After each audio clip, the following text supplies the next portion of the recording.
नमस्कार, घंटी बजाओ देख रहे हैं आप और मैं हूं आपके साथ शीरी। सावन का महीना बस शुरू होने ही वाला है। इस मौसम में बरसात होना देश के लिए जरूरी है और बरसात हो भी रही है, लेकिन बरसात के साथ ही नजर आ रही है तबाही की कहानी। राज्य राज्य में मॉनसून कहर बरपा रहा है। खेत डूब रहे हैं, गांव के गांव डूब रहे हैं, शहर शहर बाढ़ के हालात बन रहे हैं।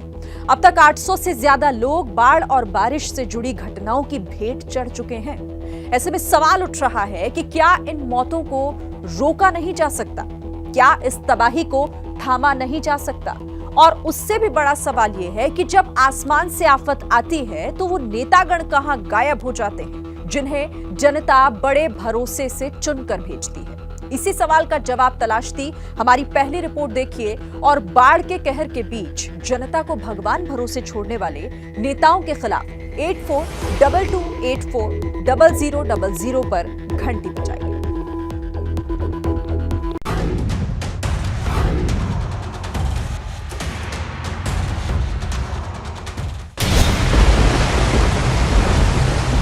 जब सड़कें दरिया बन जाए,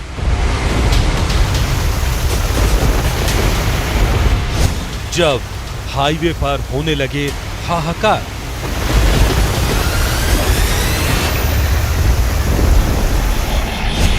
जब किनारों पर हावी होने लगे लहरें,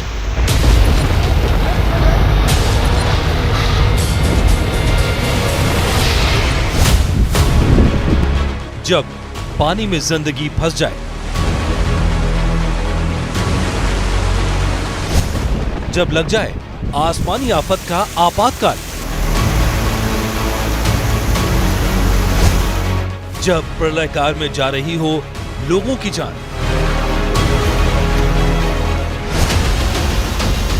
तो पहली नजर जाती है अपने नेता पर, उस नेता पर जिन्हें हम चुनकर भेजते हैं। पार्षद हो, विधायक हो, सांसद हो या दूसरे जनप्रतिनिधि। लेकिन आसमानी आफत के आपातकाल में जब माननीय गायब हो जाएं, तो भला जनता किससे उम्मीद करे? फूड पैकेट भी अभी तक कुछ आया नहीं है प्रशासन की ओर से। नहीं, अभी तक कोई नेता नहीं आया, 3 दिन हो गए। सरकार की तरफ से कोई सुविधा भी आई नहीं है। ये तस्वीर देखिए, ये गुजरात के वापी की तस्वीर है, जिसमें सड़क पर सिर्फ और सिर्फ गड्ढे नजर आ रहे हैं। वाहन चलाने वाले कंफ्यूज हैं कि सड़क पर गड्ढे हैं या वो गड्ढों में सड़क खोज रहे हैं। ये हाल मानसून की शुरुआती बारिश में हुआ है। या फिर ये देखिए, जीवन की कमाई लेकर खरीदी कार बारिश के चलते सोसाइटी में बने गड्ढे में घुस गई। तस्वीरें अहमदाबाद के भगवती कृपा सोसाइटी की हैं, जहां बारिश के कारण सोसाइटी में जमीन धंसी और ये काले रंग की कार हादसे का शिकार हो गई।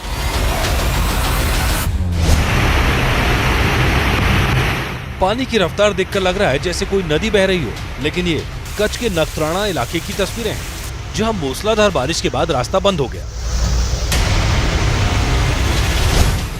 ये 3 तस्वीरें बारिश से होने वाली परेशानी को दिखा रही हैं। कैसे बारिश के चलते आम लोगों की जिंदगी मुश्किल हो जाती है और कैसे बिन बुलाई मुसीबत सिर पड़ जाती है। ऐसे मौकों पर नेताजी को जनता के साथ खड़े होना चाहिए, लेकिन सड़क की तरह माननीय भी लापता हो जाते हैं। माननीय जो जनता की वोट पाकर नीतियां बनाने के लिए ताकतवर बनते हैं, लेकिन आफत काल में गायब हो जाते हैं।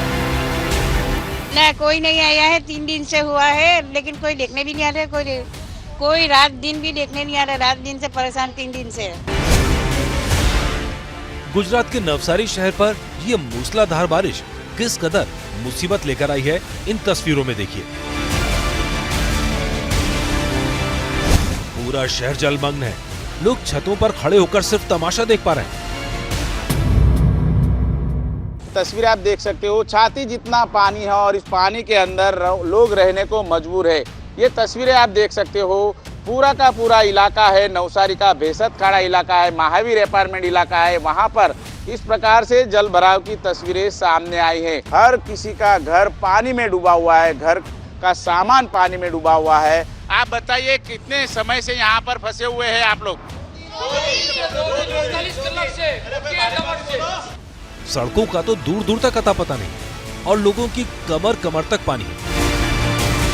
लोग ट्यूब की मदद से इस मुसीबत से बाहर निकलने की जुगत करते दिख रहे हैं। नवसारी में बाढ़ का प्रवाह बहुत तेज है। बाढ़ अपने साथ सब कुछ बहा कर ले जा रही है।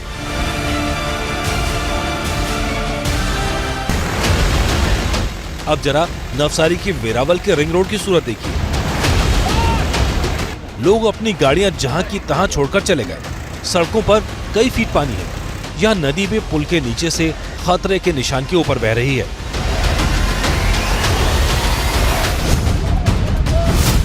अब जरा नवसारी के हिदायत नगर की तस्वीरें देखिए, मानो कोई दरिया शहर में घुस आया हो।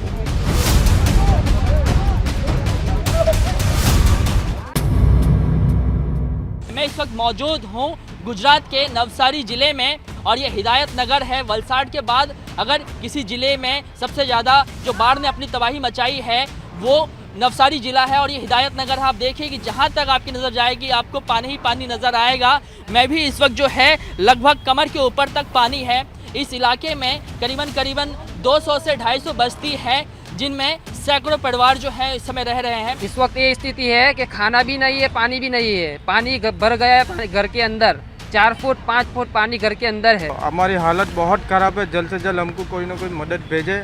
खाना नहीं है, पानी पीने के लिए पानी नहीं है और लाइट बिजली भी काट ली गई है। कल से हमारी बिजली निकल गई है।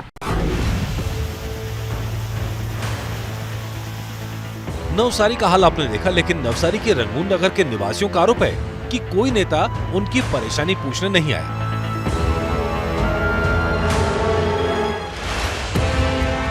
रविवार से आया था पानी, लेकिन अभी तो कोई आया नहीं है। रविवार को आया था पानी, लेकिन चला गया था। लेकिन कल वापस आया शाम को और अभी वो दोपहर हो गया, कोई आया नहीं है। प्रशासन कोई भी आदमी आया नहीं। सोए भी नहीं है सब, ऐसे ही सब 12-15 जन है घर में, लेकिन देखने आना चाहिए ना उन लोगों को। कुछ ऐसा ही हाल राजकोट का भी है, जहां बारिश से हाल बेहाल है। बारिश का पानी सिविल अस्पताल के बेसमेंट में भी घुस गया। मूसलाधार बारिश की वजह से राजकोट में आज ही 2 बांध के 4 गेट खोलने पड़े। निचले इलाकों में फंसे लोगों को सुरक्षित जगहों पर पहुंचाया जा रहा है। वहीं वेरी झील भी ओवरफ्लो हो चुकी है। राजकोट में जगह जगह जल भराव की शिकायत मिल रही है। जिले के जामकंदोरा और जैतपुर को जोड़ने वाला पुल पानी में डूब गया, जिससे लोगों को आने जाने में दिक्कतें हुई। एबीपी न्यूज जब जनता के बीच पहुंचा तो केवड़ावारी विस्तार में लोगों ने बताया पार्षद और अधिकारी सुबह पहुंचे थे, खाने पीने की व्यवस्था की, लेकिन इस सवाल का जवाब नहीं दे सके कि आखिर इस तरह जल जमाव क्यों हो जाता है। बहुत ज्यादा बारिश है। अच्छा, वो नेता आए थे आपके कॉर्पोरेटर से? हाँ, आए थे। क्या बोला उसने? यहाँ के लोगों को आश्वासन दिया? हाँ, आश्वासन दिया, ठीक हो जाएगा ये सब। बोल पानी भर जाता है यहाँ पे? हाँ, पानी बहुत आता है उधर। पानी को गटर का लाइन पहले नहीं था ना, तो पानी सब निकल जाता था। अभी जो उस सब म्यूनसिपालिटी वाला ने गटर बनाई, तब से वो पानी फिर वापस आ जाता है। अब जरा वलसाड़ की तस्वीरें देखिए। बारिश के कारण दुकान स्विमिंग पूल में तब्दील हो गई। बारिश के कारण दुकानों के अंदर कमर तक पानी भरा है, जिससे दुकान में रखा सामान खराब हो रहा है और दुकानदारों को भारी नुकसान हुआ।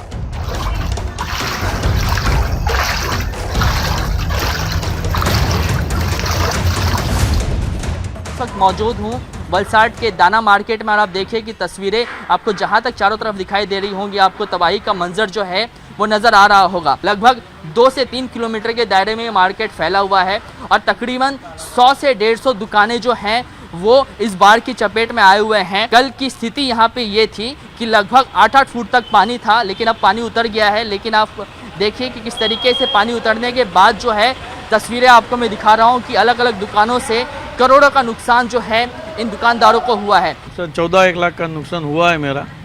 कल सुबह हमको मैसेज आया, हम आए तब तक तो 10 मिनट में पानी करीबन 3 फुट तक दुकान के अंदर चला गया था। मेरा दुकान रोड लेवल से 5 फुट ऊंचे है, फिर भी इसके बावजूद और 3 फुट पानी मेरे दुकान के अंदर आया और जो मेरा सामान था तो पूरा तहस नहस हो गया है। आप देख सकते हैं इसमें कि पूरा जो टीन है वो सब बेर बिखेर हो गया है इधर। भरूच में कई सार्वजनिक सड़कों पर घुटनों और कमर तक पानी भर गया, जिससे आम लोगों को परेशानी हुई। सड़कों पर गड्ढे हो जाने से वाहन चालक दुर्घटनाओं का शिकार हो रहे हैं। खुद मुख्यमंत्री भूपेंद्र पटेल ने गुजरात के हाल का हवाई सर्वेक्षण किया। मुख्यमंत्री तो अंदाजा लगा लेंगे, लेकिन जनप्रतिनिधि अपने लोगों को क्या जवाब देंगे जो आफतकाल में अकेला महसूस कर रहे हैं और सवाल पूछ रहे हैं टैक्स देने के बाद भी उन्हें हर साल इन हालात का सामना क्यों करना पड़ता है।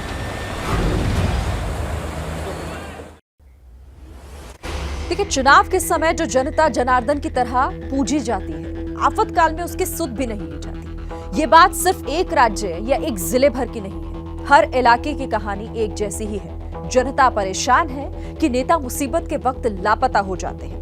वहीं एबीपी न्यूज की पड़ताल में ऐसे नेता भी दिखाई दिए जो इस आफतकाल में जनता की मदद करते हुए नजर आए।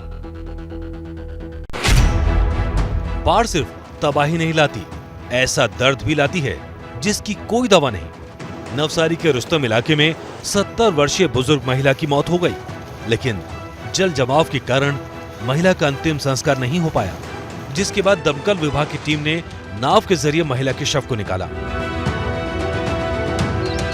एमपी के खरगोन में मूसलाधार बारिश में नाली की तेज बहाव में 2.5 साल का मासूम अर्पित बह गया। फिर आई परिवार को तोड़कर रख देने वाली खबर। विदिशा में हुई बारिश का पानी बस्तियों से तो उतर गया, लेकिन अपने पीछे दर्द के निशान छोड़ गया है। भगवान दास कुशवाहा ने जो दर्द झेला, उसका खौफ अब भी उनकी आंखों में है। और रात में 3 बजे पानी आया, बहुत हम सो रहे सब लोग घर में, 4 जे बच्चे हैं, सब लोग सो रहे थे, एकदम पानी आया, पूरा ढसक गया बेड में, सब पलंग के नीचे, उसमें भरा कमरे के अंदर, मरीज बह रहे थे, एक दूसरे को जान बचाई बड़ी मुश्किल से उस रात भूकंप सा आया था। वो तो एकदम से हम सो रहे थे, वहाँ पे जमीन धस गई नीचे से, मुश्किल से वहाँ से निकले होंगे। 3 बजे रात के 2:30-3 के बीच की बात है ये। बाहर सो रही थी? नहीं, अंदर ही सो रहे थे। अंदर ही पानी, अंदर कहाँ से पानी आ गया, क्या हो गया, अंदर पूरा मकान बैठ गया अंदर के अंदर ही। विदिशा में ही ऑटो चालक अमर बाबू का ऑटो बारिश में खिलौने की तरह बह गया था। ऑटो तो नाले में फंसा मिल गया, लेकिन अब सवाल है घर परिवार का खर्च कैसे चलेगा। 7 बजे एकदम पानी आया, उसमें बह गया। 1-1.5 घंटे तो दिखाई नहीं है ऑटो हमारा। फिर 1-1.5 घंटे बाद पुलिया पे दिखा है। आप आधे घंटा वहाँ टिका रहा, फिर वहाँ से भी बह गया। फिर उधर खंतियों में पहुँच गया, फिर वहाँ से निकलवाया, फिर मशीनें बुलवाई। लोगों की शिकायत है कि बाढ़ से होने वाले प्रकोप के वक्त नेतागण गायब रहते हैं। मजबूरी के वक्त मजबूती से खड़े होने का दावा खोखला रह जाता है। यहाँ की तकरीबन पीछे की जो 30 से 35 मकान जो झुग्गी बस्तियां हैं छोटी, और यहाँ रहवासी कई सालों से रह रहे हैं, पानी में डूब गई थी। यहाँ पे घुटने घुटने तक पानी था, लोग परेशान होते रहे और बड़ी मुश्किल से इन्होंने खुद अपने इंतजाम किए। जैसे कि इन्होंने यहाँ से खुद अपनी नाली खोदी और फिर यहाँ से पानी जाके निकल पाया। तो आप यहीं रहते हैं ना? जी सर। तो क्या हुआ था कल? सर बहुत बारिश आई थी रात को 1:30 बजे। पानी जब वो पूरे बस्ती में भर गया तो इतने बच्चे भी डूबने लगे थे, तो फिर जबरदस्ती वो तोड़ना पड़ा वहाँ का। फिर यहाँ तो तोड़ा ताड़ा, तो यहाँ से खुद आपने रास्ता बनाया? यहाँ रास्ता बनाया और वो पाइप वो वहाँ से पूरा खोला, जब जाके पानी निकला। सोमवार को भोपाल पर भी तेज बारिश का साइड इफेक्ट हुआ। शहर की 20 से ज्यादा बस्तियों में पानी भर गया। गणेश नगर जैसे इलाकों में भी पानी भर गया। लोगों की नाराजगी है, जनप्रतिनिधि इस दौरान देखने भी नहीं आए। ये पूरे घर में ये सब गीला था? घर में पूरा गीला था सर। तो सारा हमने देखे सामान आपने ऊपर रखा हुआ है? हाँ सर। और आप पूरी बस्ती में देख लिए, पीछे सबका यही हाल है। ये बाजू में इधर पूरे ये हर साल होता है। 12-13 साल से देख रहा हूँ सर। ना कोई नेता नगरी आती है, ना कोई पार्षद आता है, ना कोई निगम वाले आते, कोई नहीं आता। सर हमने सबको फोन लगा था, कोई सुनता ही नहीं। वोट के लिए सब आए आते हैं, ऐसा कोई नहीं आता। इस इलाके के विधायक कृष्णा गौर से बात नहीं हो पाई, मगर पास ही हजूर सीट से बीजेपी विधायक रामेश्वर शर्मा से सवाल पूछा तो वो अपने काम गिनाने लगे। युद्ध की तरह बारिश आती है। पहले बारिश रिमझिम आती थी, जमीन सोखती थी, खेती की और वाटर लेवल बढ़ता था। अब बारिश ऐसी आती है जैसे मूसलाधार जिसको कहा जा सकता है। 15, 20, 25 मिनट में वो ऐसा तहस नहस कर जाती है, फिर बाद में देखो 1 घंटे बाद साफ हो जाता है।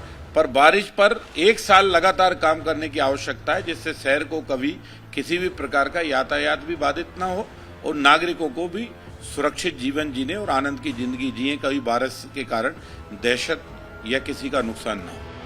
वहीं ऐसे में भोपाल में नरेला विधानसभा से विधायक और मंत्री विश्वास सारंग बारिश के दौरान अपने इलाके की गिरी हुई नाले की रेलिंग सुधरवाते नजर आए। ऐसे में सारंग का ये तरीका बाकी जनप्रतिनिधियों के लिए सबक है। और आइए अब आपको दिखाते हैं महाराष्ट्र के नागपुर का हाल। यहाँ बाढ़ का पानी सड़कों और पुलों के ऊपर से बहने लगा और इसी कारण आज वहां एक बड़ा हादसा हो गया। बाढ़ का कहर कितना खतरनाक होता है, ये तस्वीरें उसी का सबूत है। जिस गाड़ी को आप पानी में डूबा देख रहे हैं, ये कोई छोटी गाड़ी नहीं बल्कि भारी भरकम एसयूवी है। लेकिन पानी के तेज बहाव के आगे ये एक तिनके की तरह बहने लगी। दर्दनाक बात यह है, जिस वक्त ये गाड़ी पानी में डूबी, इसके अंदर 6 लोग सवार थे। आप इन तस्वीरों में देख सकते हैं कैसे ये लोग गाड़ी के अंदर फंसे हैं। इन लोगों को इस तरह फंसा देखकर गांव के लोगों ने उन्हें बचाने की पूरी कोशिश की, लेकिन पानी इतना ज्यादा था कि मदद इन तक पहुंच नहीं पाई। आज दोपहर को एक स्कॉर्पियो गाड़ी ने इस बाढ़ जैसी स्थिति में पुल को पार करने की कोशिश की और उसमें वो स्कॉर्पियो गाड़ी जो है वो बह गई है। सामने तस्वीरों में आप बहता हुआ पानी देख रहे हैं। मेरे कैमरामैन आपको इस नाले का पूरा प्रवाह दिखाएंगे। जहां तक आप प्रवाह देख पा रहे हैं उससे भी आगे वो स्कॉर्पियो बहकर चली गई है। इस स्कॉर्पियो में करीब 6 लोग सवार थे और ऐसी शंका जताई जा रही है कि उन्हीं सभी 6 लोगों का इस दुर्घटना में उनकी मृत्यु हो गई है। यहाँ पर कुछ प्रत्यक्षदर्शी, हम उनसे बात करते हैं। कितने बजे की घटना है, क्या हुआ था? 2 बजे के आसपास की घटना है। वो उधर से थोड़ा पुल के ऊपर थोड़ा पानी था तो ड्राइवर को लगा कि गाड़ी निकल जाएंगी। इतना पानी था तो गाड़ी उसने आधे में लाई, उसकी बंद हो गई गाड़ी और पानी एकदम से बढ़ गया। फिर हम दौड़ के आए हमारे खेत में से, चराट वराट लेके आए और हमने 2-3 बार फेंका। हम इतना पानी था, गए पर वो नहीं जमा। हमने हमारे आँख के सामने देखा वो गाड़ी बह रही, समझो।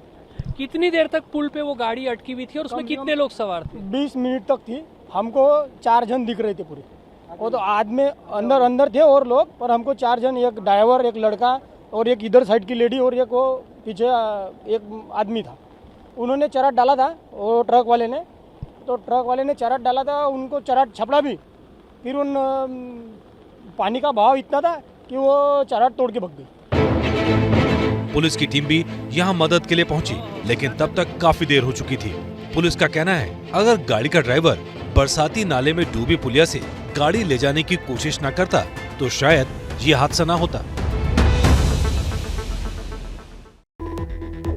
तो आपने देखा कि किस तरह गुजरात, मध्य प्रदेश और महाराष्ट्र समेत तमाम राज्यों में लोग बाढ़ की मुसीबत के बीच सरकार और नेताओं से मदद की गुहार लगा रहे हैं। तो घंटी बजाओ में एक बार फिर से आपका स्वागत है और अब चलिए बात कर लेते हैं महाराष्ट्र में तबाही मचा रही बाढ़ की।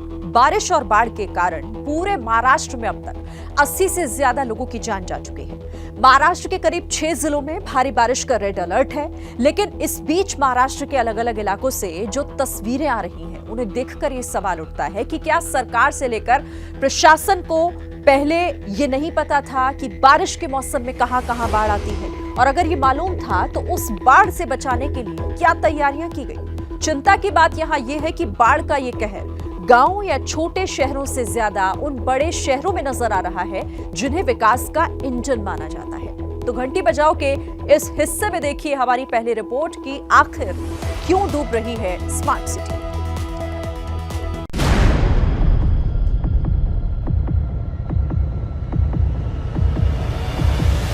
महाराष्ट्र के कई जिलों में भारी बारिश हो रही है, रेड अलर्ट है और अब लोग डरने लगे हैं क्योंकि मौत का आंकड़ा लगातार बढ़ रहा है।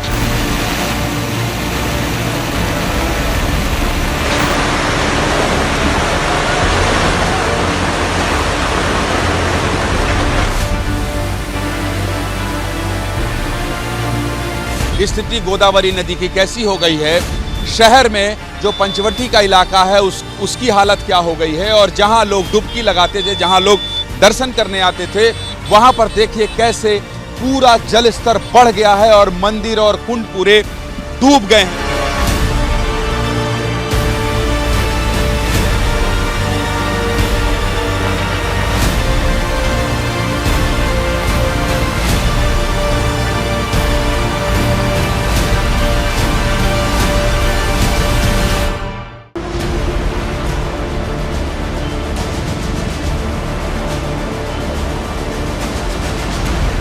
साल बदलते रहते हैं पर कुछ शहरों का हाल कभी नहीं बदलता। आपकी स्क्रीन पर इस वक्त जो तस्वीरें हैं वो इस साल की हैं, लेकिन इस जगह की यही तस्वीर हर साल आती है।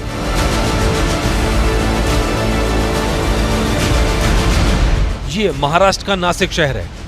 सिर्फ 2 दिन की बारिश में यहाँ ऐसे हालात बन गए, ठीक उसी तरह जैसे हर साल बारिश होते ही मुंबई डूबने लगती है। जगह जगह गड्ढे बन जाते हैं और बारिश का मौसम लोगों के लिए मुसीबत बन जाता है।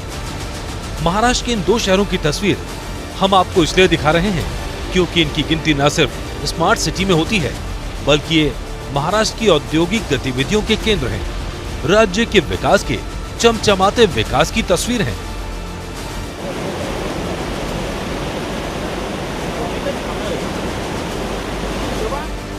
लेकिन पानी बरसते ही इस तस्वीर के सारे रंग बह जाते हैं। स्मार्ट सिटी तो छोड़िए, ये सिटी कहलाने लायक भी नहीं लगते।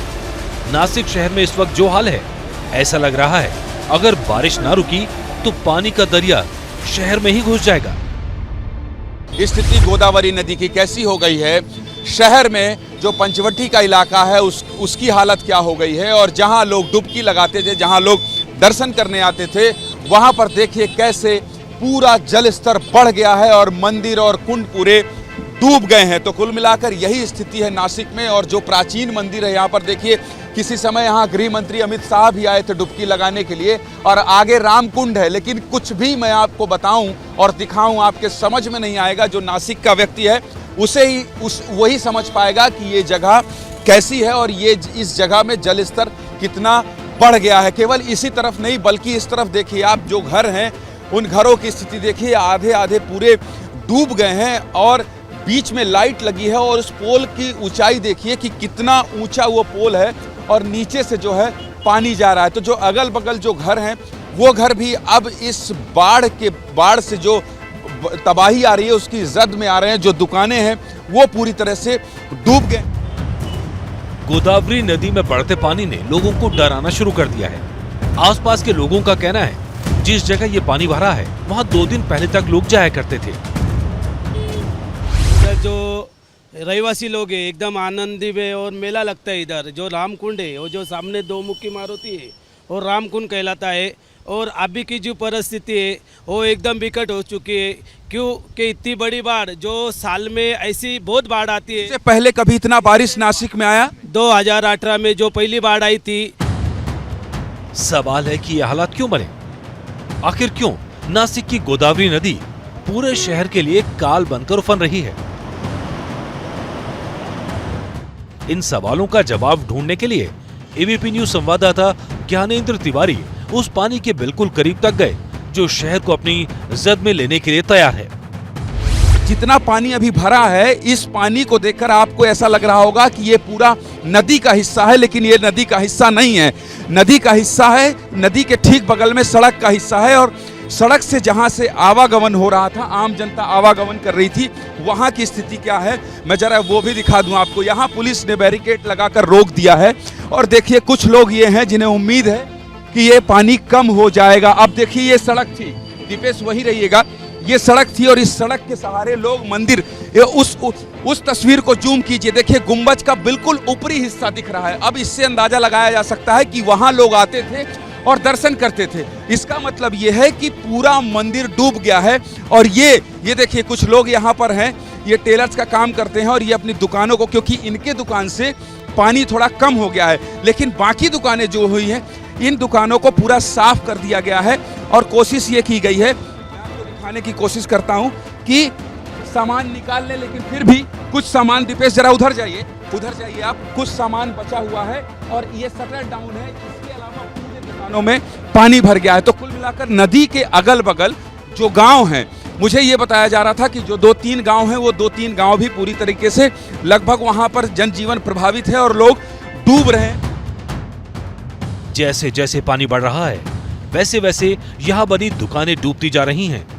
मंगलवार को कुछ देर के लिए बारिश थमी तो लोगों ने राहत की सांस ली।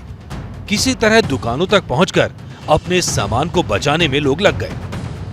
पूरा भर गया था पानी, अब इधर तक ऐसा था, अभी कम हो गया, थोड़ा कम हो गया। हाँ, कम हो गया। आगे की दुकानें तो अभी भी भरी है। हाँ, अब थोड़ा सब। ये बताइए, जो वो मैं गुम्बज देख रहा हूँ, वो गुम्बज पूरा मंदिर डूबा हुआ है क्या? वो पूरा मंदिर डूबा है। ये रास्ता है, ये रास्ता है, ये गंगा पे जाता है, पंचोटी में जाता है, वो पंचोटी में जाता है। अभी ये कितने दिन से ऐसे ही भर रहा है? ये 2 दिन से है। नासिक न सिर्फ औद्योगिक शहर है बल्कि देश में इसकी अपनी एक धार्मिक पहचान है। ये 12 ज्योतिर्लिंगों में से एक है। मान्यता है जब देवता अमृत लेकर जा रहे थे तो उसकी कुछ बूंदें नासिक में बहने वाली गोदावरी नदी में गिरी थी। यही वजह है नासिक में हर 12 साल में कुंभ मेले का आयोजन होता है। विश्व प्रसिद्ध त्र्यंबकेश्वर मंदिर भी नासिक में ही है, लेकिन इस वक्त तो भगवान भी डूबे हुए हैं। आप देख सकते हैं यहाँ बने ज्यादातर मंदिरों का अब सिर्फ गुंबद नजर आ रहा है, बाकी सारा हिस्सा डूब चुका है। लोगों को डर है अगर ये पानी और बढ़ा तो पूरा नासिक खतरे में आ सकता है। नासिक शहर में चूंकि यहाँ पे आपको पूरे धार्मिक स्थल दिखेंगे, कुछ मान्यता है यहाँ पर कि ये जो मंदिर है और जो घंटा है, लोगों की मान्यता है। इस पर कितना यकीन किया जाए ये बात की बात है, लेकिन ये बताइए कि आप क्या बोल रहे थे कि कौन से मंदिर का घंटा है? दीपेश इधर दिखाते हुए उधर ले जाइए कैमरा कि कौन सा मंदिर का कौन सा घंटा है। अगर वहाँ पानी आता है तो पूरा शहर डूबता है। नासिक को खतरा होता है। नारू शंकर जी का मंदिर है, प्राचीन मंदिर है, जो उसके सामने ही जो कमान दिखती है आपको, उसमें नारू शंकर जी का बड़ा सा घंटा जो प्राचीन लगा हुआ है, उसमें अगर पानी लग जाता है तो नासिक खतरे में आता है।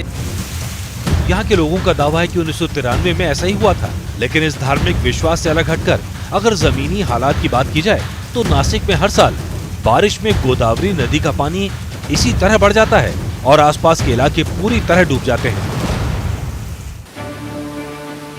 फिलहाल गोदावरी नदी में पानी बढ़ने की 2 वजह हैं। एक तो 10 और 11 जुलाई को ही मूसलाधार बारिश और दूसरी इस बारिश के कारण नदी में बने बांध का पानी छोड़ा जाना।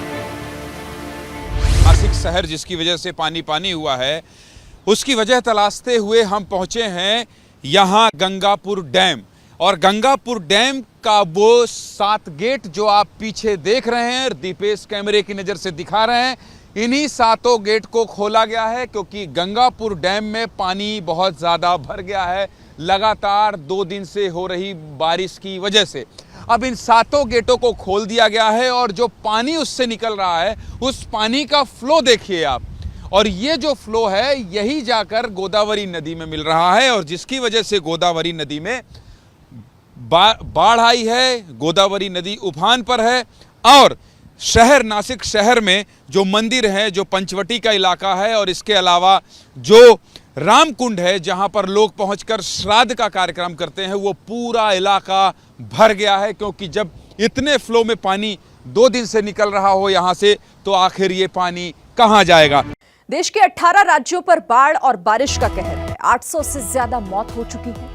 हर साल की तरह इस साल भी तबाही का सिलसिला जारी है। बाढ़ जान भी ले लेती है और अर्थव्यवस्था पर चोट भी करती है। एक रिपोर्ट देखिए। भारत में बाढ़ का सीधा संबंध देश में मानसून के सीजन में होने वाली बारिश से है। जैसे ही बारिश का सीजन शुरू होता है, देश भर से बाढ़ और बाढ़ से होने वाले नुकसान की खबरें आने लगती हैं। इस साल बाढ़ प्रभावित राज्य हैं 18, बाढ़ प्रभावित जिले हैं 210। करीब 22,890 घर पूरी तरह बर्बाद हो चुके हैं। करीब 35 लाख जनसंख्या पर बाढ़ का सीधा असर पड़ा है। यानी देश के 18 राज्यों में बाढ़ का कहर जारी है। वहीं नदियां तट तोड़कर बह रही हैं, तो कहीं उफनते नाले मौत की वजह बन रहे हैं। जनता परेशान है और इस परेशानी को बढ़ाती है सरकारी लापरवाही। तस्वीरें राजस्थान के बूंदी की हैं, जहां देई इलाके के सरकारी अस्पताल में पानी घुस गया। ऐसा भी नहीं कि रिकॉर्ड तोड़ बारिश हुई हो और ऐसा भी नहीं कि बेवक्त बारिश हुई हो। पर अस्पताल के अंदर की तस्वीरें बता रही हैं, इस आफत से निपटने की कोई तैयारी नहीं थी। नतीजा, अस्पताल के अंदर रखी दवाइयों के कार्टन पानी में भीग गए। मतलब आफत आने से पहले ना अधिकारी जागते हैं और ना ही इलाके के नेता। यही वजह है नुकसान और मौत का तांडव होता है। भारत में 11 जुलाई तक 868 मौत हो चुकी हैं। हर साल बाढ़ और बारिश से 2000 से ज्यादा मौत होती हैं। भारत बाढ़ से सबसे ज्यादा तबाह होने वाले देशों में से एक है। दुनिया में बाढ़ से होने वाली कुल मौतों का 5वां हिस्सा भारत में होता है। भारत के कुल 12.5% हिस्से पर बाढ़ का असर पड़ता है। लेकिन आजादी के 75 सालों में भी बाढ़ से होने वाली बर्बादी से निपटने का कोई पक्का इंतजाम नहीं किया गया। विनाश और निर्माण के आंकड़ों की तुलना करें तो बाढ़ और बारिश से 1953 से लेकर 2000 तक देश में 4.1 लाख करोड़ रुपए का नुकसान हुआ। देश में हर साल बाढ़ और बारिश से करीब 5000 करोड़ का नुकसान होता है। पीएम मोदी आज देवघर में है। देवघर एम्स 1100 करोड़ रुपए की लागत से बना है। यानी बाढ़ से सालाना जितना नुकसान होता है उतने पैसे में हर साल 5 एम्स बनाए जा सकते हैं। देवघर एयरपोर्ट की लागत करीब 400 करोड़ रुपए है। यानी बाढ़ से सालाना जितना नुकसान होता है उतने पैसे में हर साल 13 एयरपोर्ट बनाए जा सकते हैं। तो अब आप समझ सकते हैं बाढ़ राष्ट्र निर्माण के रास्ते में कितनी बड़ी बाधक है। देश का आम आदमी और सार्वजनिक संपत्ति बाढ़ से सब बर्बाद होता है। और अब बात करते हैं महाराष्ट्र में छिड़े सियासी घमासान की, जिसमें रोज नए नए ट्विस्ट आ रहे हैं। शिवसेना में बगावत और एकनाथ शिंदे के मुख्यमंत्री बनने से दबाव में आए उद्धव ठाकरे ने अब एक चौंकाने वाला फैसला किया है। उद्धव ने राष्ट्रपति चुनाव में एनडीए उम्मीदवार द्रौपदी मुर्मू को समर्थन देने का फैसला किया। उद्धव के इस फैसले के पीछे क्या है गणित, उसे समझने के लिए देखिए संवाददाता रौनक कुकड़े की ये खास रिपोर्ट। आज मैं जाहिर करता हूं कि आने वाले इस राष्ट्रपति या राष्ट्राध्यक्ष चुनाव के लिए शिवसेना द्रौपदी जी को हमारा अपना समर्थन दे रही है। बगावत की जंग में चारों खाने चित होने के बाद उद्धव ठाकरे के तेवर नरम पड़ गए हैं, क्योंकि उद्धव गुट ने एनसीपी और कांग्रेस से अलग एनडीए के राष्ट्रपति पद के उम्मीदवार द्रौपदी मुर्मू के समर्थन का ऐलान कर दिया। उद्धव ठाकरे ने आज अपने पूर्व विधायकों की बैठक बुलाई थी। उसी बैठक में मुर्मू के समर्थन की बात तय हो गई थी। गुरुवार यानी परसों द्रौपदी मुर्मू मुंबई आ रही हैं। मुमकिन है वो मातोश्री जाकर उद्धव ठाकरे से मिलें। उद्धव ठाकरे के इस हृदय परिवर्तन के पीछे कई कारण हैं। पहला, शिवसेना सांसदों में टूट का खतरा, क्योंकि कल बुलाई गई बैठक में 18 में से सिर्फ 13 सांसद ही पहुंचे थे। उनमें से भी ज्यादातर द्रौपदी मुर्मू के पक्ष में थे। उद्धव बात नहीं मानते तो क्रॉस वोटिंग होती है।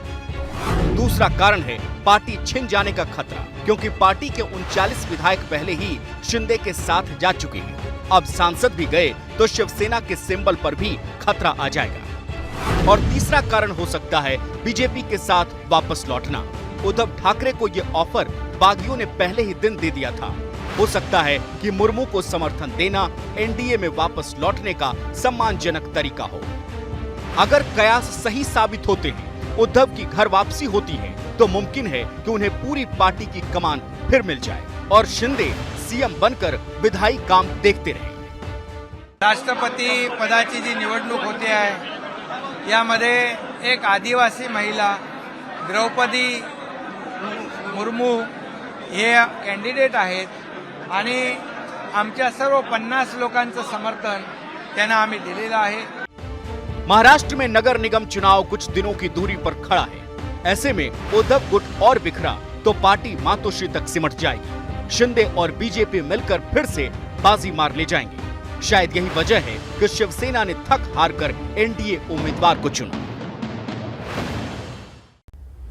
और इसी के साथ घंटी बजाओ में फिलहाल इतना ही। आगे देखिए सनसनी श्रीवर्धन त्रिवेदी के साथ।